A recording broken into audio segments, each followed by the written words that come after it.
Everyone hits a bump in the road. What do you do with it? Be inspired as we explore the ways people experience, navigate, and manage the ups and downs and twists and turns in this road trip called life. Welcome to another episode of Bump in the Road. The basic podcast is always free.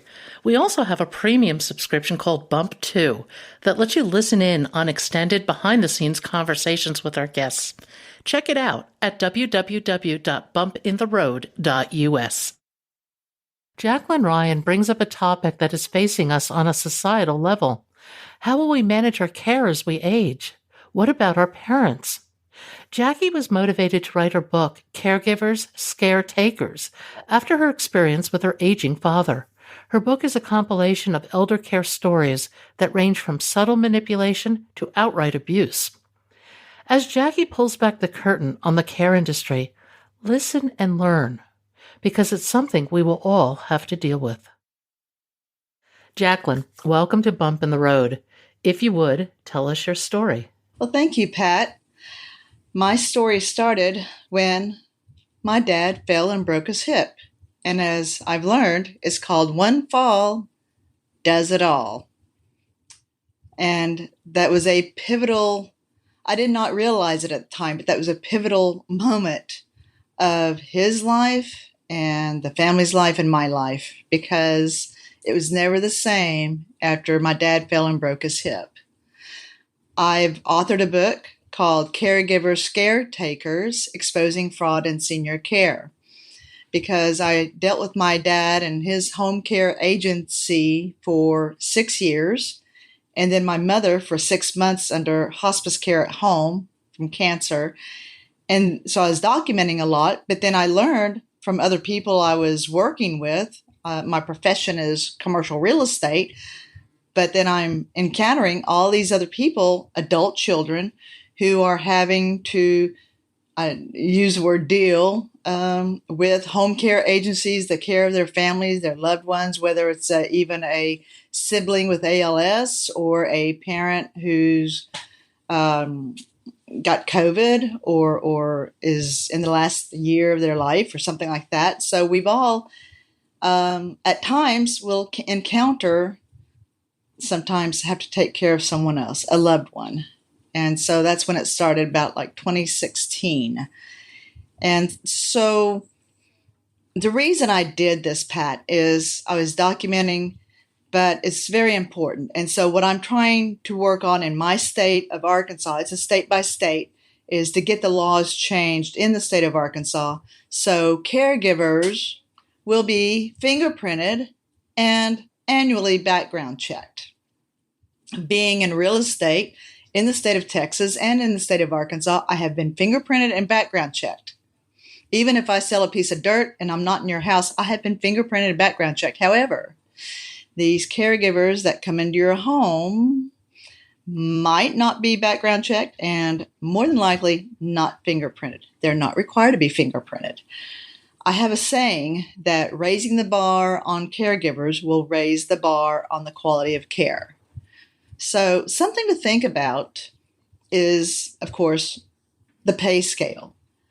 So I know here in Arkansas, McDonald's will offer maybe $15 an hour, $500 hiring bonus. Caregivers in the state of Arkansas may be paid anywhere from $10 to maybe $13 an hour, while the agency gets paid $22 to $28 an hour. So that is appalling. Yes, it is appalling. It is appalling. And the question is, why would anybody want to settle to sit with an old person all day, watch Westerns, be crabby with, possibly, cook, clean, but sit there? So what, you can be on your phone, be texting, be lazy? I don't know. And for the good caregivers, it is appalling. And honestly, I've got another saying: bypass the agency and hire direct. I'm not affiliated with care.com, none whatsoever, but care.com is a national platform. You can go on there, find a pet sitter, senior sitter, child sitter, you use your discretion and discernment to hire direct. You put out there what you're needing, what you're looking for, what you're willing to pay. You can do a background check on these people. Yes. And then see how it works out, and you can fire them as well. So that way you're not paying an agency $25 an hour and you don't know who or what's going to be coming into the house. And I share a few of the stories in your book, because I don't think I certainly was totally unaware of some of the things that are apparently not unusual in this caregiver situation. Yes, what is not unusual? It started with my dad's story. He fell, broke his hip. He gets home. I call a home care agency. One. I called one home care agency. I did not interview 3 or 4. I went to the first one I was told about, good references. I went to that one. We started out good with one good caregiver, but then 3 months later, when my dad broke his other hip, he needed full-time care. So then it was revolving door, even with this home care agency, of them trying to find somebody who would sit with my dad, be with my dad, who smokes and who had a dog. Yes. Find somebody that wants to sit with a smoker. Well, eventually, long story short, Claire arrived. 1, and okay, here's red flag. 1, she arrived. Yay. 2, she arrived on time. 3, she was very engaging and had a bright smile. And she loved to smoke too. So eventually, Dad would be buying her cartons of cigarettes, which are about $35 or more a carton, right? Yeah, so they can smoke together, which is great for my dad's health when he's 85 years old. Yeah. So a common problem with the caregivers, Pat, is the financial exploitation. It may not be physical. There's also mental exploitation. This particular caregiver, my dad would slip her $100 bills here and there. My dad was wealthy. And let me say this, that senior people who may have access to money may slip money here and there because they want to feel needed. And that's a big problem. In fact, a good caregiver was wrongly fired because she would not stroke my dad's ego and accept money from him. And the bad caregiver, the caretaker I refer, was putting her down. And so my dad had her fired.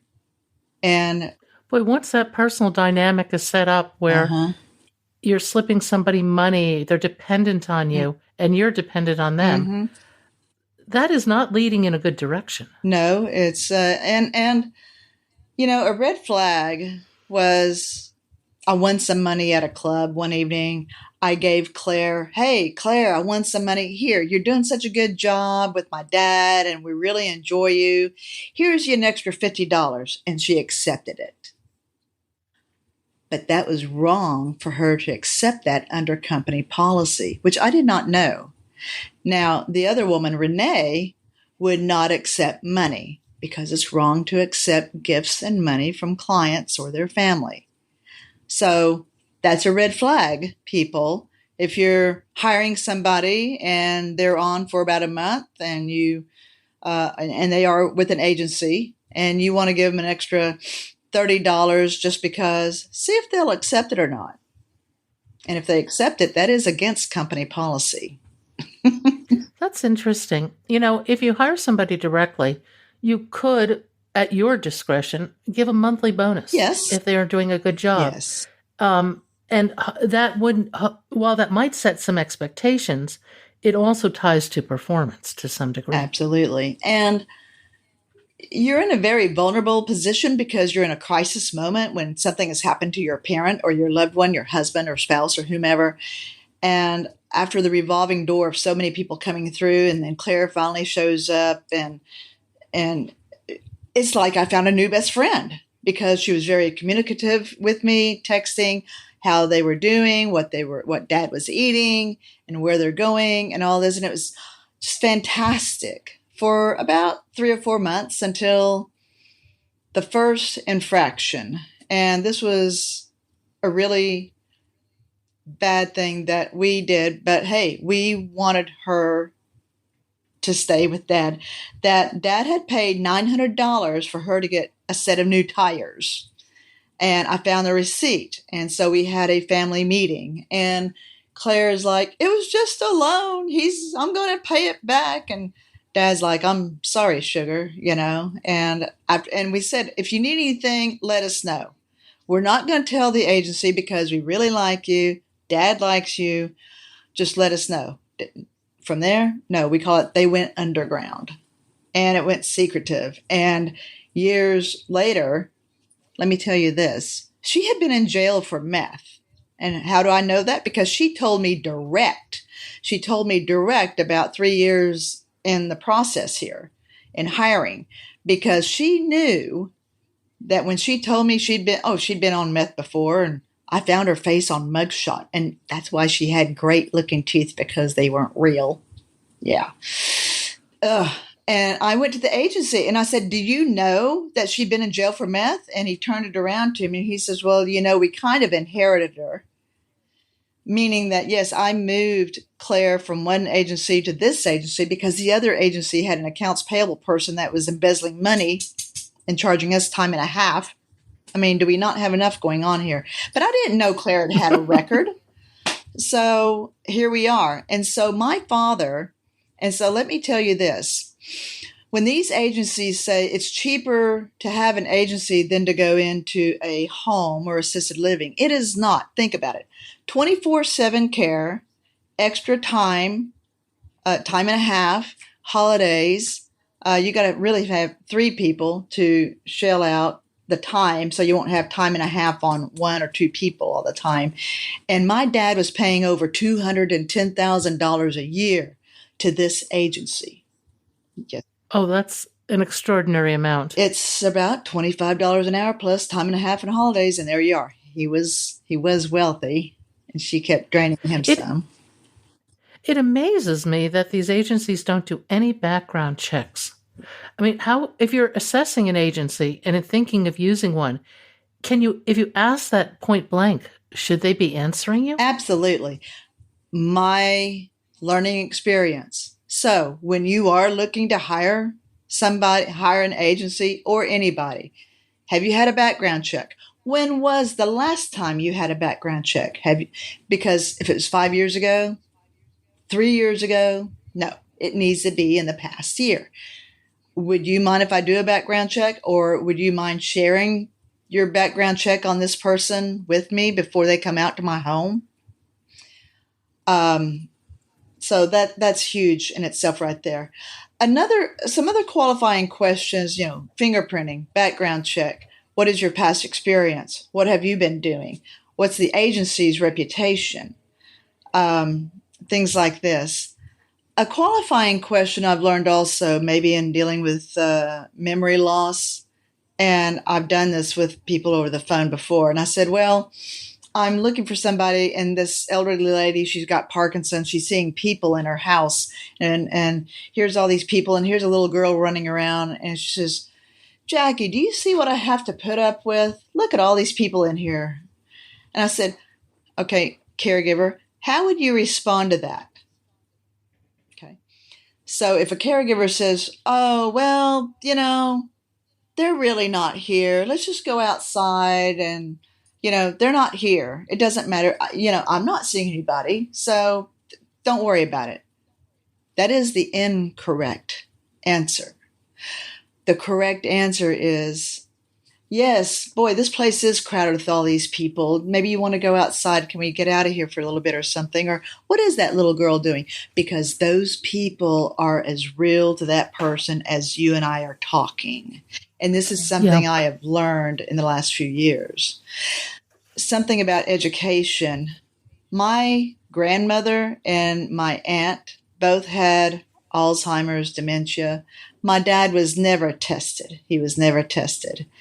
He was always in control of his money. He had a financial POA, but he still had his checkbook and his cash and stuff. And my dad would say, my feet hurt. I don't know what to do with that. His feet hurt. What do you do? Or my mind's not working right. I don't know. I don't know what to do with that. So I was not educated. I didn't know. And the caregivers didn't know, or the agency didn't know something else. Another qualifying question: for all the time that my dad had this agency, never, ever once did a administrator or the owner come out to go check on my father, their client, once a quarter, not even once a year.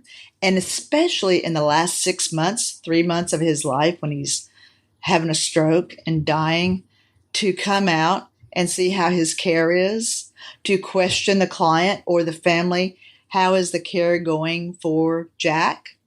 No questions, nothing. In fact, honestly, I was kicked off. I was removed as my dad's health POA when I can see my dad's house from where I live. I purposely relocated my life from Dallas, Texas, moved back to Arkansas to be close to my family, and I built my house where I could see my dad's house. He gave me 10 acres. I was that close.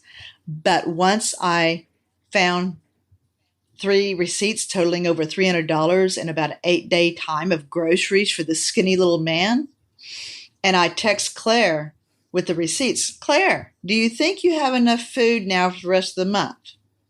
No response. No response. And I mentioned it to Dad's financial POA. No response, because she doesn't want to get crosswise with my dad.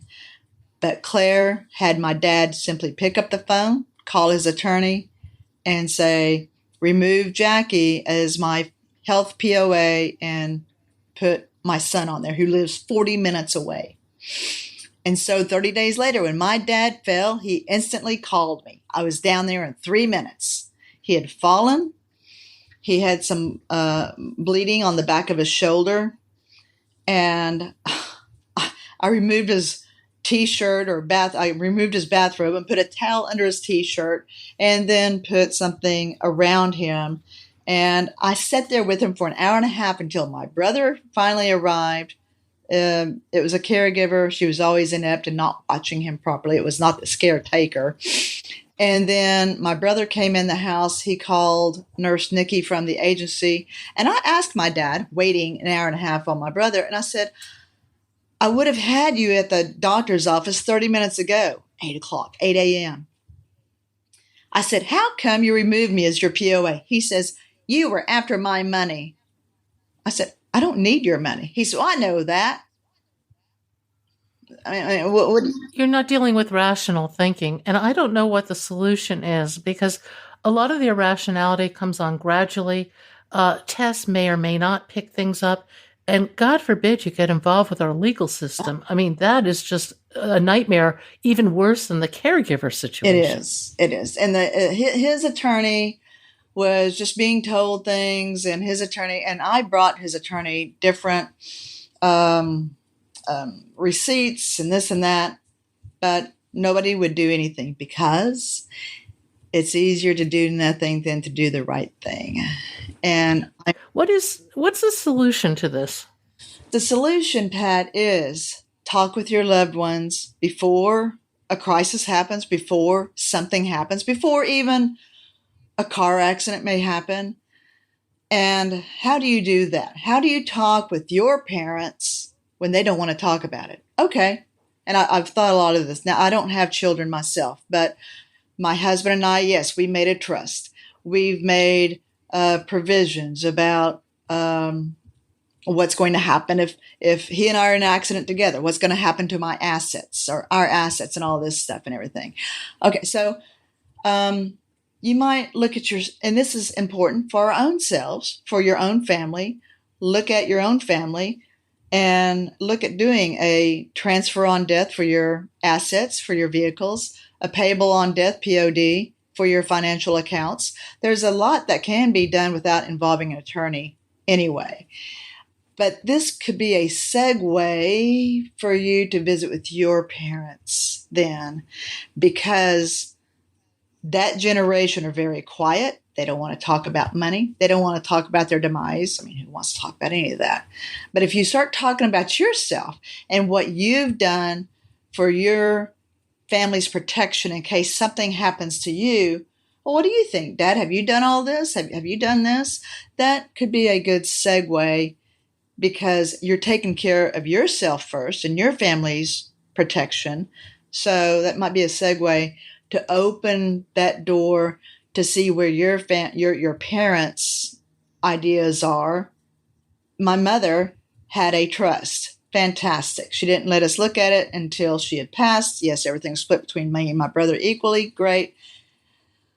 But I spent 6 months trying to find accounts because the one page in the trust that she was supposed to write everything down was blank. There was money 3 hours away from here. There was annuities in Iowa. And I would have to wait for mail and start looking and go through the house and finding statements and try to figure all this out, even though she had a trust. But there was nothing written anywhere. So another part of it is when you write stuff down, let somebody know where it is so they can access it when needed. So Yeah, I think you have to start having these conversations way before somebody starts a mental decline. absolutely. Absolutely. I mean, but who would think about that until after the fact happens? And it is for everybody. It's very important. What are we going to do with an aging population? That's what I'm fighting for, Pat, is not only for our seniors, our loved ones of any sort, but for me too, 20 years from now. Who's going to be taking care of us 20 years from now? And according to the Centers for Medicare and Medicaid Services, the national home health spending was $113 billion in 2019, and it increased to $125 billion in 2021. People don't want to go to a home. They don't want to do assisted living. They want to stay at their place. Okay, how are the arrangements going to be made? How's this going to happen? It sounds like this is an industry where a little technology would benefit everybody. I mean, you could do online scheduling. You could do online background checks. You could really get away with these administrative services that seem to be operating out of the 1950s. Absolutely. Good point. Good point, Pat, because there was hard copy daily care sheets. They would be delivered by the caregiver like a week or two later to the agency. So whatever happened, the agency would get a week or two later. So, and that was another reason I was kicked off the POA, because I was getting in the agency's business. I was picking up the care sheets. I would yellow highlight, this box is empty, this box is empty, and why is this or whatever. I was getting in their business. They didn't like it. Okay, so how come there's not a online daily care sheet? So even if you're in Arizona, your loved one's in California, and you can go to a portal and say, okay, Jesse was with my dad today, and this is how my dad was doing. And okay, yes, he did have a BM at 3 p.m. Yes, well, it isn't. You could upload video and all sorts of things. I mean, it could be a very interactive, fun platform for the whole family to be involved in and to create that better human connection where it's really needed. Well, absolutely. Yes. FaceTime. The cover of my book is the manipulator's hand like a puppeteer. And the first string is a broken heart, isolating your loved one from the family and from his friends. Isolation, so it's just a one-on-one thing. I mean, if you've got somebody who's talking all the time and she's there for 15 hours on a work shift, eat, sleep, living together, basically, for that time, and then a daughter pops in for 10 minutes here and there, who's he going to listen to? But anyway, so the isolation and then the money on the strings go out the window. Yeah, I mean, he paid off her mortgage of $25,000. He sent her kids to a camp, summer camp for the summer. I mean, we're not talking 5,000. We're talking 20, 30,000, $45,000 over a time. Yes. And he did have a financial POA, but hey, it's his money and he can do with what he wants because he was never tested for competency. Should Jackie have done that? Yes, I should have done that earlier before this woman came on the scene, but she would have thrown me under the bus sooner than 5 years later if I was talking about a competency. Actually, in fact, that she was convincing my dad I was going to send him to a nursing home, which never crossed my lips nor my mind. I never wanted that. But this woman convinced my dad I was going to put him in a nursing home. I was after his money. And that's why he removed me as his POA. Period. Simple as that. Picked up the phone. That was it. Are there any good stories that come out of the industry? The good stories. Yes. You can find people who care. Now, this is very interesting. I have 2 friends that are in the nursing business. They do training to RNs. And I said, when you're training these RNs, can you tell whether they will care or not? And they said, oh, yes. The first day when they come in for training, they've already got their degree. Now they're coming in to the hospital for training. And people can tell if you care or not. You can't teach people to care. It's within us to care. So you can't interview one. You have to interview 5 or 10. Find the people that care. And if you find, and when you find these people that care, pay them well. Pay them often, weekly. Pay them because they are worth their weight in gold. There are people that care. They're not going to be working for $12, $13, $14 an hour. It's money. You're going to find somebody who will work for $18, $24, $25 an hour, and they are worth it. They are the ones that care.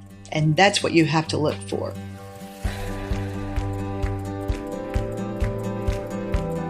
Thank you for listening. I hope you'll support this podcast by becoming a Bump 2 subscriber. Buy us a cup of coffee. It's your support that makes this podcast and website possible. I hope you found something in today's podcast that inspires you along your own life's path, because sometimes a bump in the road is actually a portal into a more conscious and meaningful life.